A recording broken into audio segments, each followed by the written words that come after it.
Good evening. A winter storm that brought heavy snow on the U.S. Midwest marched east toward Washington on Saturday. The weather system, which started as rain from Mexico and turned into snow, is forecasted to affect 1,800-mile swathe of the United States from Colorado to the mid-Atlantic. According to the National Weather Service, due to the snow forecasted in Appalachian Mountains and the mid-Atlantic on Saturday and Sunday, Washington is expected to receive 6 to 8 inches of snow.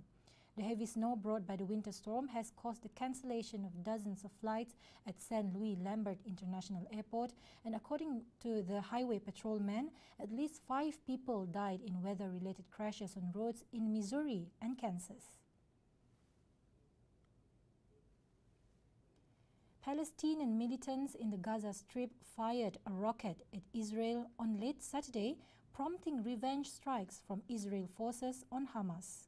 Security sources in Gaza said 2 targets in Gaza City were hit by the Israeli strikes for revenge and no one was harmed.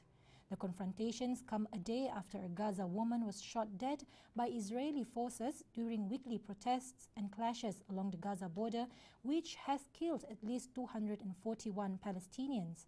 The Israeli army said that around 13,000 Palestinians had gathered in multiple sites along the border, burning tires and hurling blocks, explosive devices and grenades towards Israeli troops.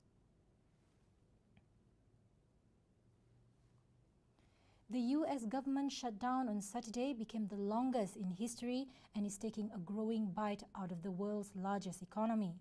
Chief U.S. economist at S&P Global Ratings, Beth Ann Bovino, said, with about a quarter of the federal workforce affected, the shutdown is currently squeezing an estimated $1.2 billion a week.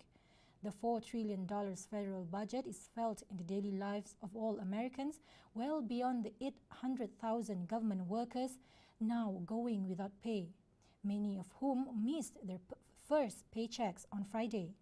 Payments to farmers and poor families, craft beer labels, food inspections and economic data all have fallen victim to the budget situation.